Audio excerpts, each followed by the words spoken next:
చెప్పండి అన్న, గ్రూప్స్ పైన హైకోర్టు ఏదైతే ఉందో ఆ తీర్పుని ఎట్లా చూస్తారు మీరు?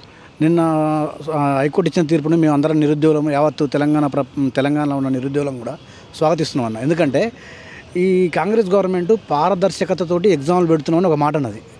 ఎందుకంటే గత ప్రభుత్వంలో మాకు నష్టం జరిగిందని చెప్పేసి మేము పోరాడినాం. మీరు మా ఇంట వచ్చారు, మమ్మల్ని లేపిర్రు, చేసిర్రు, 2 లక్షల ఉద్యోగాలు ఇస్తున్నాం, మేము టీఎస్పీఎస్సీ ప్రక్షాళన చేస్తాం అన్నారు.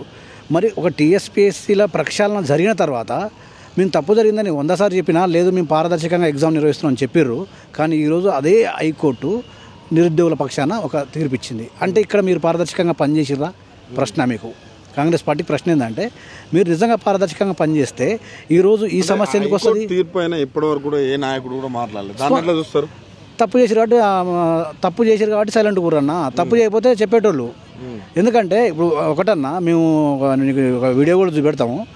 మొన్న ఏమైందంటే, ఇప్పుడు మాకు నేను ఆల్మోస్ట్ 2015 ఆగస్టు 28వ తారీఖు వచ్చిన, ఇంతవరకు నాకు ఉద్యోగం రాలేదు.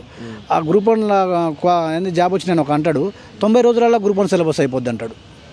అది ఎంత మరి ఆయన రోబో కావచ్చు మరిగా. అంటే ఇది ఆల్మోస్ట్ ఇక్కడ అమ్మకాలు జరిగిన దానికి ఇదొక నిదర్శనం. ఎందుకంటే మేము సంవత్సరాలు చదివితేనే మాకు ఉద్యోగం వస్తలేదు. మేము పోయి అడుగులు ఉంటున్నాం. మరి నువ్వు 90 రోజులు చదివితే నీకు ఉద్యోగం వచ్చిందంటే అది నువ్వు నిజంగా రోబో కావాలి, లేదంటే లేకపోతే రోబో అన్నా కావాలి, లేకపోతే నువ్వు పేపర్ లీక్ అన్న నీకు పేపర్ అన్న క్వశ్చన్ అన్న దొరకాల్సి ఉండే. అంటే ఇప్పుడు నేను అనేది మీ ఆరోపణ ఏంటంటే అమ్ముకున్నారు అనేది మీ ఆరోపణ. అమ్ముకూరు కాబట్టి ఇలాంటి ఇప్పుడు అమ్ముకూరు కాబట్టి ఇప్పుడు ఈ సమస్య వచ్చింది. ఎందుకంటే ఎప్పుడైనా సరే 2000 నిజాయితీ రాసి జాబ్ కొట్టిన వాళ్ళకి అన్యాయం జరగదు అన్న. వాస్తవంగా మేము ఒప్పుకుంటాం. అది కూడా కొంతమంది అభ్యర్థులు వాస్తవంగా రాసిన వాళ్ళు కొట్టిన వాళ్ళు ఉన్నారు. వాళ్ళకు కూడా జరుగుతుంది, వాళ్ళకి అన్యాయం జరుగుద్ది ఇప్పుడు. ఎందుకంటే మరి ఇలాంటి దొంగలు వచ్చి కూర్చున్నప్పుడు ఇప్పుడు మీకు వచ్చింది మీలాంటిగా